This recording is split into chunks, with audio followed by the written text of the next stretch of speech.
Welcome to the Industry Insider, brought to you by PromoCorner. Each week, promotional product professionals Meg Erber, Jeff Franklin, and Stephen McFadden, along with special guests, will discuss industry news, trends, and events with a focus on educating the promotional products industry. The Industry Insider, the nerdy news you need to know.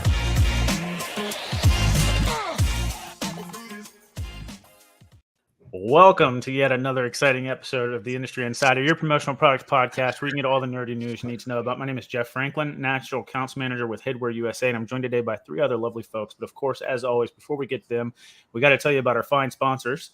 Greater Pacific is your full-service creative agency. Their experience comes from the experience of thousands of custom projects completed for clients for over 2 decades with expertise in promotional products in the advertising specialties industry, custom OEM, product design, project management, CPSIA compliance, product testing, and full service logistics. They've done it all and become more effective with every opportunity.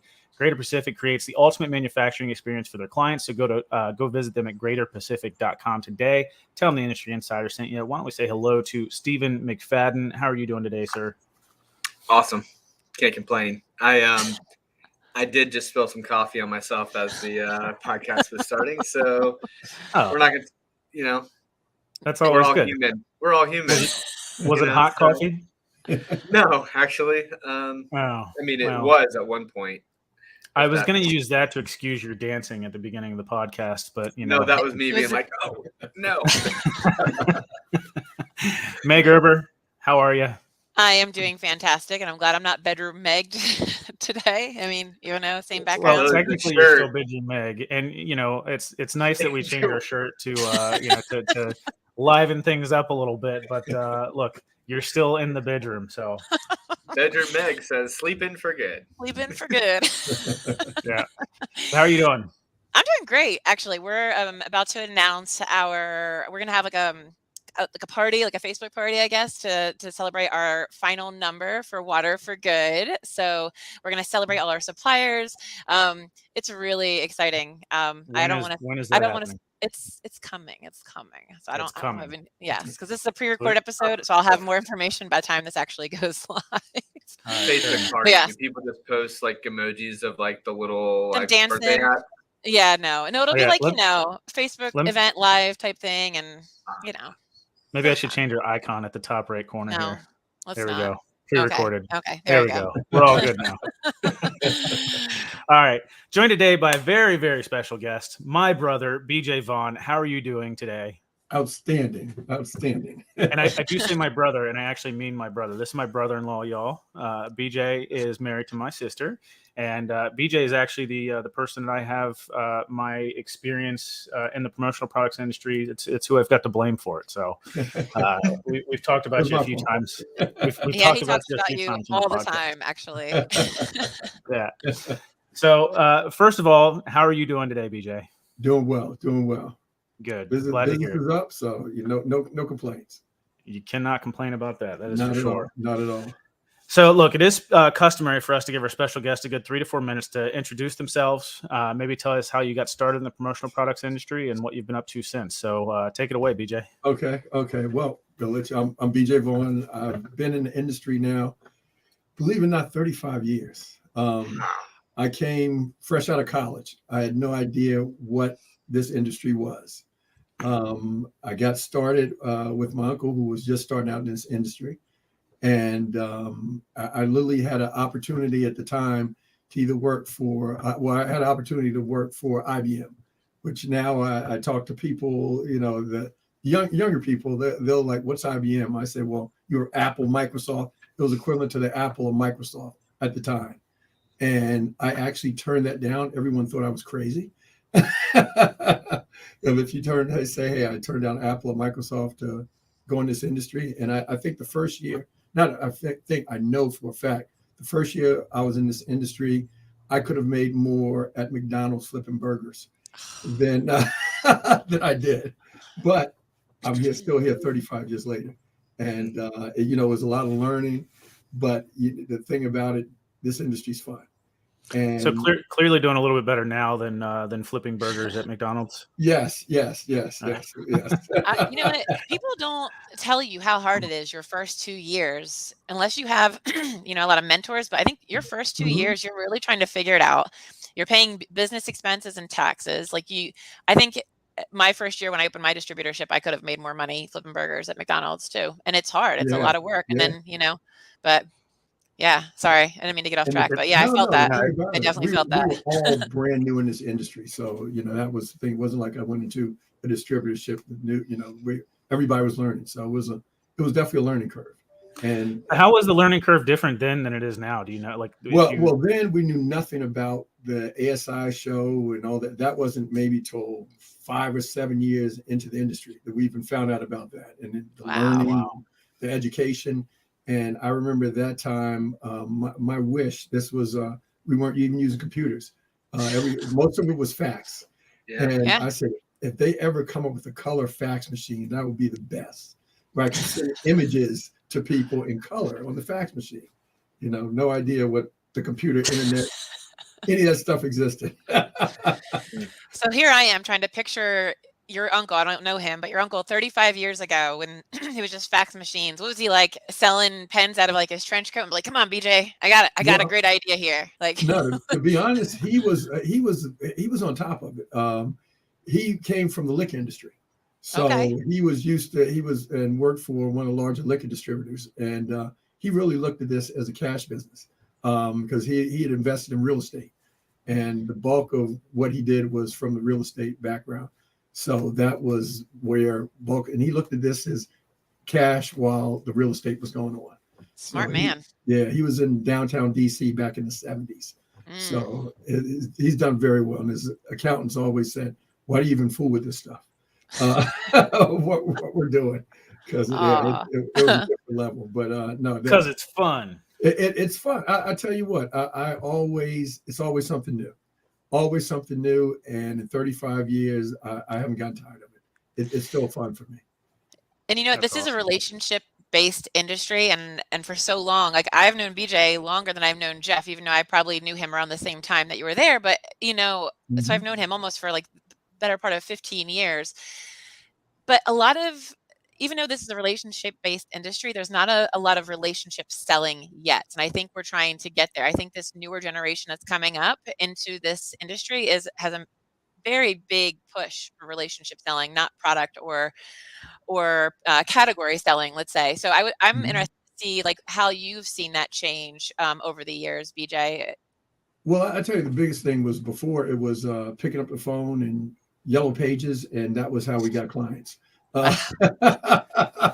And you just started thumbing through, picking up numbers. I remember my first my initial training was I had a Spectrum catalog, and they said I looked through the Spectrum catalog. Here's the stuff we sell.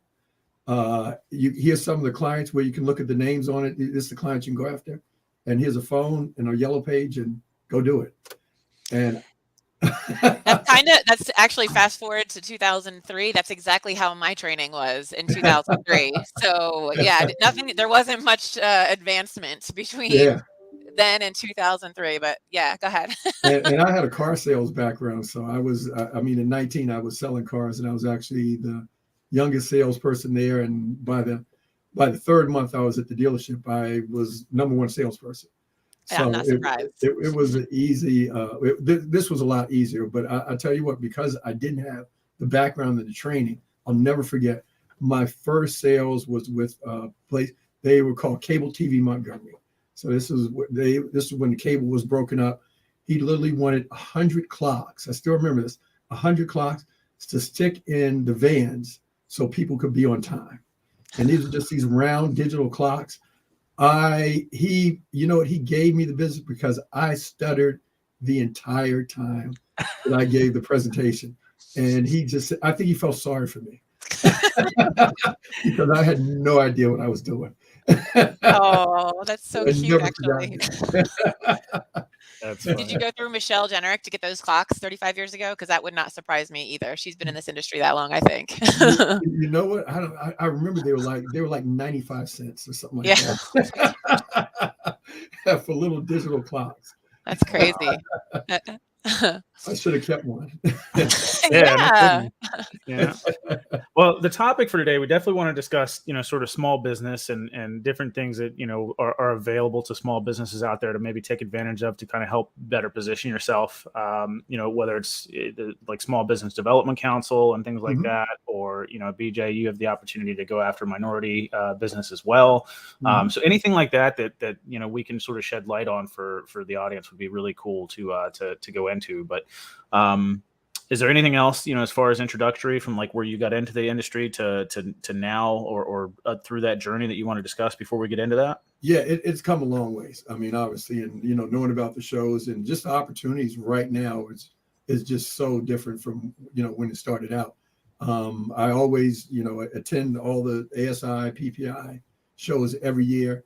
And I'm still that guy that even though I've been doing this that long, I go to the classes every day. Because I think whenever you think you know it all, that's when it's time to get out. You will never know it all in this industry, no matter how long you do it. I just definitely advise people to attend those shows. Don't just walk the show floor. Attend those classes. Invest in yourself. Yes, most definitely. And when I walk the show floor, I literally walk from one end to the other. I don't miss a booth. Just because you never know, that last booth in the corner might be the one thing you're looking for, that great distributor great supplier that you're looking for, because they're hard to find sometimes. Yeah, definitely. Well, especially if you got blinders on. If you're walking through the trade show floor, with blinders on, and you're just going from that booth down to the one that's on the corner, and then skipping, 30 booths in between, just because you've already got, a supplier for that product or that product. You never know what you're missing. Whether it's, the type of product, maybe there's something that's sort of hidden, pricing, services. There's all kinds of things to take advantage of. So, that's actually a really good point. And one inside tip too, if you go with a group of people, we always split up. The reason why we always split up, because we always, when we come back, we meet at the end of the day, and everybody always has something different that just said, I didn't see that. I didn't see that. Cool. So that is one of the reasons it is definitely good to split up. Yeah, that's really neat. Well, I know we're talking about small businesses. Stephen, you have some stats for us on what actually defines a small business. Do you want to talk about that for a second?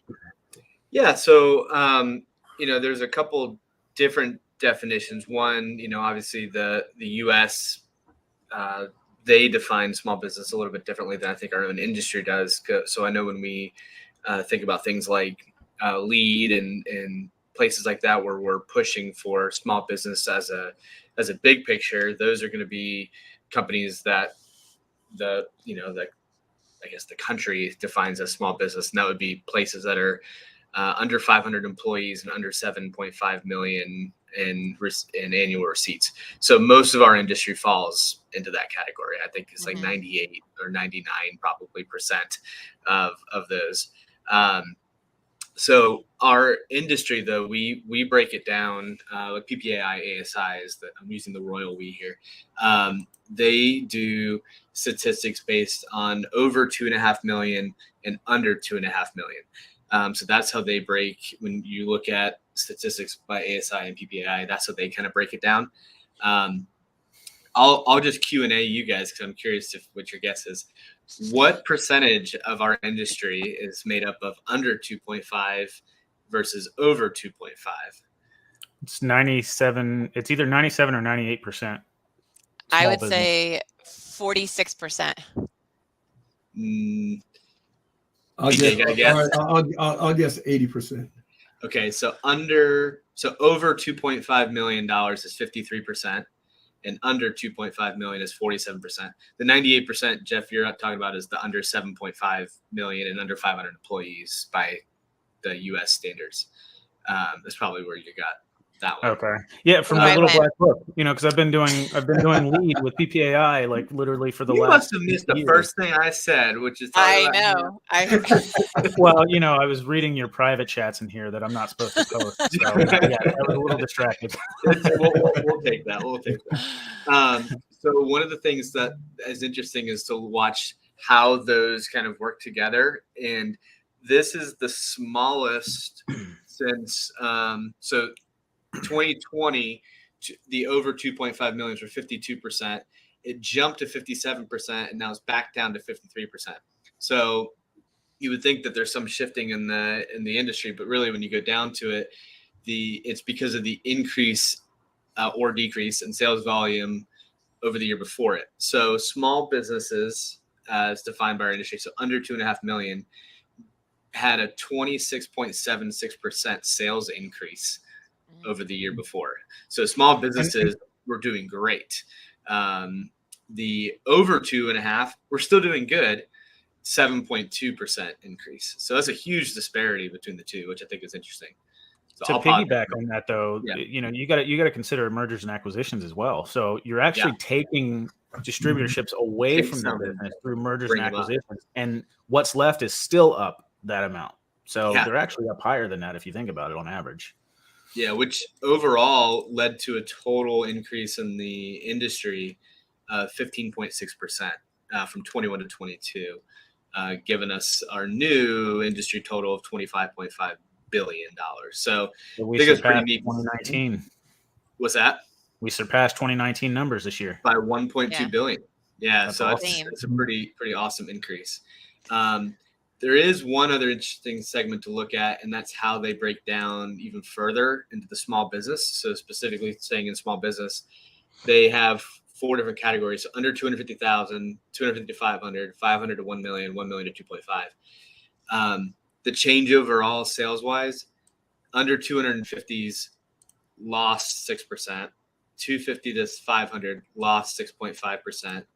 The 500 to 1 millions gained 17.4, and the companies between 1 to 2.5 million grew by 67%. Yeah, so really that's a nice sweet spot of industry growth, but it does show you that those, in my opinion, what that tells me is those that weren't big enough to survive under 250,000, which may be more hobby style businesses or just really small businesses, just probably went away, in some states, especially coming out of COVID after 2-3 years. So, but the ones that were hanging in there, boom, took off 17 or 67%. So yeah, that's crazy. There you go. I think that's pretty telling, because when you first get into the industry and you're making those smaller numbers, you're still learning, so of course you're not gonna grow as much, or a pandemic might come through and wipe you out of the industry altogether, or mergers and acquisitions might happen, like whatever it might be. But then there's people that are hanging on and continuing to grow and do the right thing and gather that experience and education. You tend to know what you're doing, and you can then further grow your business. So I think it's pretty telling. So BJ, with all that being said, what, as a small business owner, what were some of the, trials and tribulations you faced over the years that, because you were a small business? Right. And then we'll come back and we'll say, okay, what were some of the things that were available to you because you're a small business? But I want to hear about the bad stuff first. Yeah. Well, we're seasonal with how a lot of our stuff is, in that January, February, we deal mostly with corporations. So a lot of times that January, February, March will be times when will be the lean times. People getting their budgets, that type of thing. And over the years, there were times when we were, I always made sure all my employees were paid. There were times I went for months without taking a paycheck.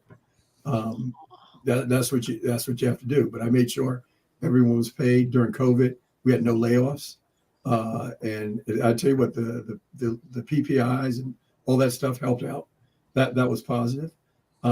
We did everything right. I guess our biggest thing is just coming, we always treat our customers, and that's kind of the I guess how I handle things is we treated everyone the way we'd want to be treated, Yeah. And you say, hey, if you're not sure what to do, you say, how would you handle? How would you like to be handled? And that was one of the things that we've always done, and I think it's done well for. I think I think we have an average maybe of, I'm not sure what the industry average is, but as far as retaining customers, our average is probably 10 to 15 years.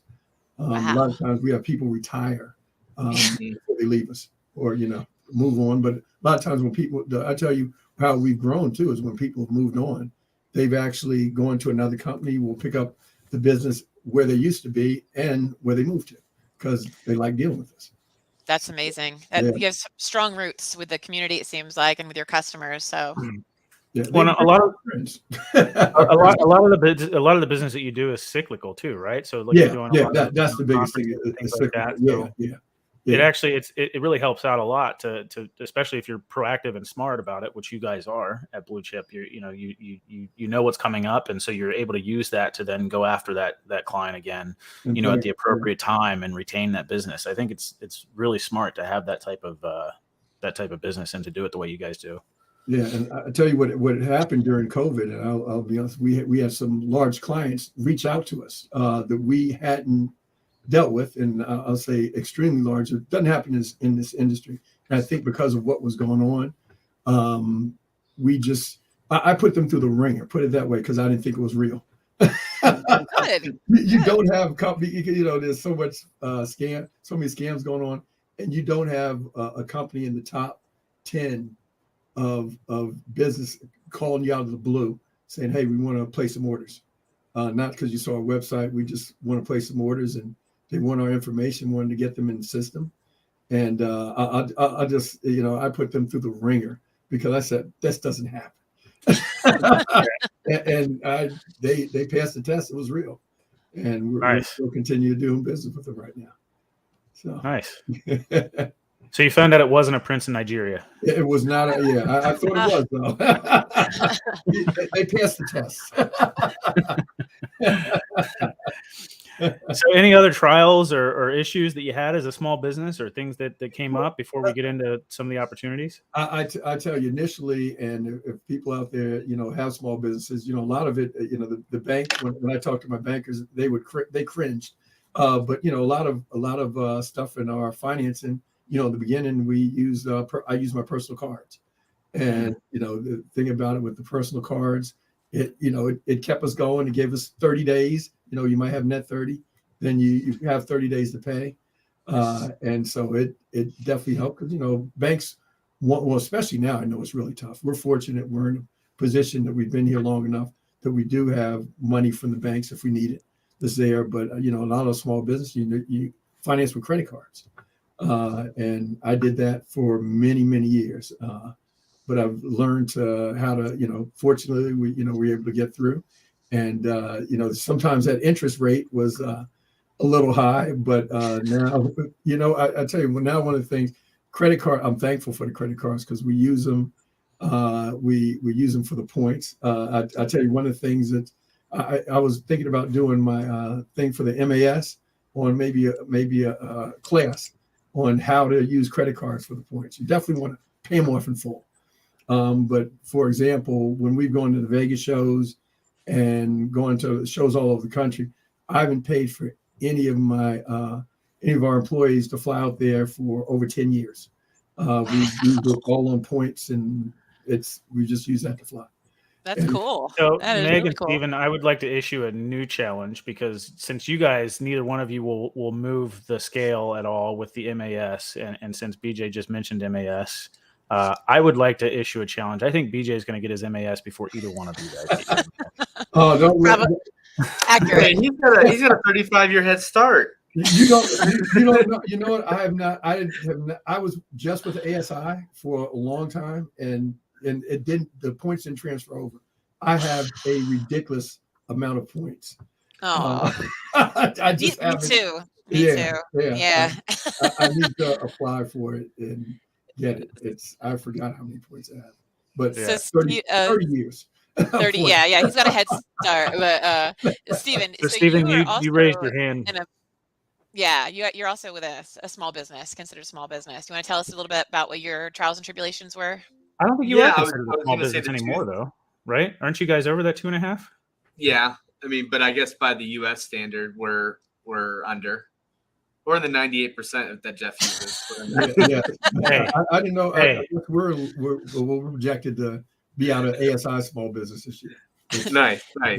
I would say, and speaking from kind of going through it, the two challenges that I think are all small businesses go through, and BJ touched on one. The financing part is such a different animal for when you're first starting, whether it be for personal or leveraging things and whatever you have to do.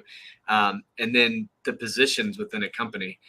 It's not as clean when you first start because you're everything. It's like I'm sales, CSR, finance, And accounting, president. all in one, right?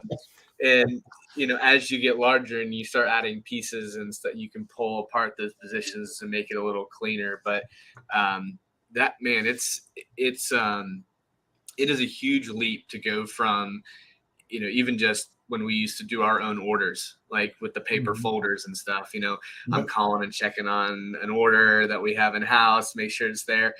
Meaning you're not selling, like if you were supposed to be selling, you're not, you're doing two positions. And so once you break away from that, you realize, wow, like you have a lot more time now, but you didn't have that in the beginning because you got to make sure those go through and they, that's what you can afford at the time. So yeah, BJ, that's something you used to always say. Actually, was like if you're behind the desk, it's like $25 an hour work or something like that. But when you're out in the field, $15 hour work. Yeah. You're out in front of people, $500 to $800 an hour. That's right. Yeah. But I like that. Small business, most of the time you're doing that $15 hour work when you're by yourself when you first start. That's right. I actually saw an image once, and it was like, imagine if you go to like a Teams meeting or something, and it was like, and it had their salaries next to how much each of them makes, and it would say how much it costs to run that meeting. And I was like, oh, I never thought of it that way. But anyway, I want to talk about something more positive. I think this is really good feedback for our listeners, and it's something that I would have liked to have known more about. I somehow did get my teeth into this, but things that are available to small businesses. And I don't remember how I came into contact with this gentleman. His name was Clarence Fullard. But I think it was something that Camden Rutgers was putting together, and they were New Jersey Small Business Development Center, but they had something going on. I literally don't remember how I connected with him, but he met with me. He was the assistant director of the New Jersey Small Business Development Center over at Rutgers. And we worked on he walked me through how to make a business plan and like just step by step, so many things. And I don't think I would have been able to do it without him. So I don't know. I wouldn't even know how to direct someone how to get to that kind of thing. But BJ, do you have anything to say there, or any like outreach? Yeah, there are a lot of opportunities for small. I mean, now, it comes by emails every day to teach you and where you can learn. A lot of them are local, where like we're in Maryland, so like state of Maryland always sends us out things, and they'll walk with you through, doing business plans and all that type of stuff. They have seminars, as well as some of these large corporations. Like we're part of NMSDC, and some of these large corporations have programs where they'll actually walk you through, help you grow to the next level as far as having your business. And that's an opportunity. It's free. It's something that they offer because they want to help small businesses grow. And we definitely take advantage of some of these. So you reach out to your local, the state, right? Whatever state you're in, they should probably have like something set up for small businesses. Yeah. I wish I remember how I got connected with them. It might've been on something on Facebook. I don't even know, but it was you so beneficial. You can actually look up your local municipality or the state that you're in for the small business development council. And there's always somebody. I mean, that's literally what they are being paid to do, is to help people develop, start and develop business, small business. Interesting. There are a lot of these the trade. I forgot the name of the trade show, but it was a trade show I was just at 2 weeks ago. 2 weeks ago, yeah, I think it was called SBDC, is their Small Business Development Council. I think they're nationwide. So that's one that definitely you reach out, and it's a free service. Now, did you exhibit there, or did you walk around looking for new customers? Walked around looking for new customers, meeting with some of the existing customers. Basically, that's awesome. Yeah, that's awesome. Yeah. Yeah, BJ, one thing that I will give you guys at Blue Chip is that you've always been very, willing to try new things and to be proactive with what you're doing. Like I remember when I was there, you guys were very heavy into trying to get on the GSA schedule and things like that. Always, willing to go into like college licensing and tackle all those, several 100-page contracts and things like that. So, it's like you said, you're learning something new every day and always willing to go and do something different. So I certainly give you props for that. Is there anything that you can provide as far as other resources like a GSA or something that small businesses can take advantage of to gain business? I'll tell you that. Well, MBE, we're part of MBE, SBR, which is Small Business Reserve. That's for the state. It really, it's a lot of opportunities out there. It's just taking the time and finding, what's available. But a lot of your local, your county resources, state resources, a lot of that's available. It's just a matter of taking the time. I do it in the evening, try not to take work time to do it, but to stay on top of these. And then it is a little process keeping up with the certifications, because you got to do them every year, and they want the paperwork every year. Make sure you still qualify, but it's well worth it. So BJ, if you were starting over now, in 2023 with the different resources that are out there now, what would you do differently, maybe, or is there something that you would do faster or jump on quicker, or using the experience that you have but starting over now? I tell you, definitely technology is key. We start out with the folders, and definitely getting to the systems is a way to go. If you can automate, that's the key. Okay. You can be 1 to 2 people, 3 people. You invest the money in automation, where it's not so much manual, and then it's a matter of getting out there and getting in front of people to grow your business. Yeah. Don't sleep on those folders, man. I mean, that's having something tangible to remind you on your desk that there's something that you've got to touch. Like that's the one issue that I will say that I have with digital stuff now, is that it's not quite as in front of you as a folder on your desk. Yeah. Well, it's called what works for you too. Well, here's the thing: because we come from the old days. I mean, if the computers ever crash, we have a backup plan very fast. You got that fax that comes in, and you prove it by, and then sending it back. You faxed it back to RCC Koozie. Remember that? Nearline, yeah. It's the smoke signal. Yeah. BJ, do you guys utilize DCX, Delegate CX? Yes, we just started with them, and we started. We're actually trying both Delegate, DCX, and I forgot the other one. There was a rival. So we're trying one of each. They have different pluses and minuses that they have, and cool. One forward facing, one kind of inside. So nice. we're giving them a test now. So far, awesome. They've been going great. You'll have to let us know how they go. So Stephen and BJ, I'll ask you both this question. Is that something that you feel like would be beneficial to a small business person that's in that maybe 750,000 to 1.5 million in sales revenue, that like you're looking to kind of replace some of that $15 an hour work to get your, to free yourself up to be out and doing the $500 to $800 an hour work? For us, definitely. It's we're, and I'm surprised at how fast sometimes they get the stuff, if we need quotes, or, where we'd be calling the vendor to check on, prices on this, shipping. Matter of fact, I got a laundry list right now. As soon as we're on, I got to send it to them. And I mean, it's something, they're actually faster than me. How funny would it be if we had a DCX person come in and replace each of us on this podcast one day? That'd be weird. You know what? You still need that. Well, it enables it. It frees us up internal, so we can go out and get that $800 an hour. There you go. In front of the clients, as opposed to doing this $15 an hour work. So that's what I look at. Yeah, I would echo. I think that, or even virtual assistant options are out there, where you can share virtual assistants, even if you don't need someone full time, but part time. Looking back now, if I started over today, I wouldn't be opposed to even starting in something like a buying group as well, because you get so many advantages right off the get-go. Getting started, you don't have to stay with them forever, but it's always a good way to get your feet under you and even get some support in certain ways. So lots of resources I think I might do differently than, if it started today, just because the amount of stuff that's out there. I would say 20 years ago, the idea of mentorship just probably wouldn't have been around.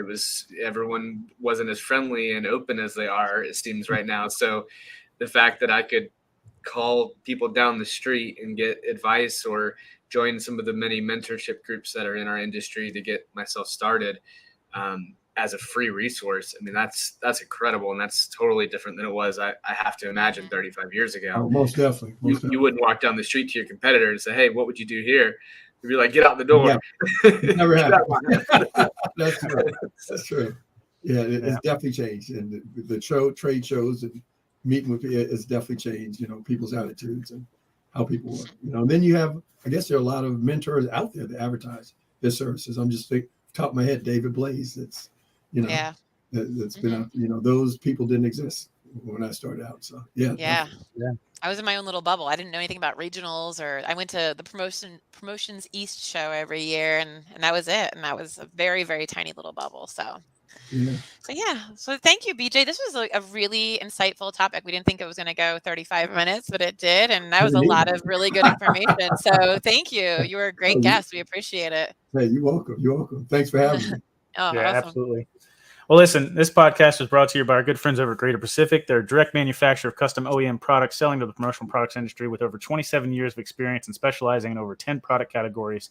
They can source and deliver most any product for you. Greater Pacific is a full-service sourcing product and management, managing every aspect of the production with staff on the ground in Asia and utilizing their time-tested 20-step project management protocol. No need to worry about quality control, product safety, CPSI compliance, or the hundreds of details related to custom manufacturing. Greater Pacific oversees every aspect for you, and their global logistics team and in-house customs brokering ensure timely, seamless delivery. This is how they provide the ultimate manufacturing experience, and they back this claim with a 30-day product guarantee on all orders. So head over to greaterpacific.com to learn more. Tell them the Industry Insider sent you, and that'll do it. BJ, really appreciate you coming on, and until next time, guys, we'll see you. Thank you.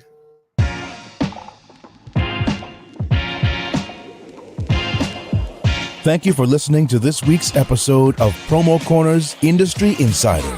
For more great content from industry thought leaders, including podcasts, blogs, and videos, visit promocorner.com.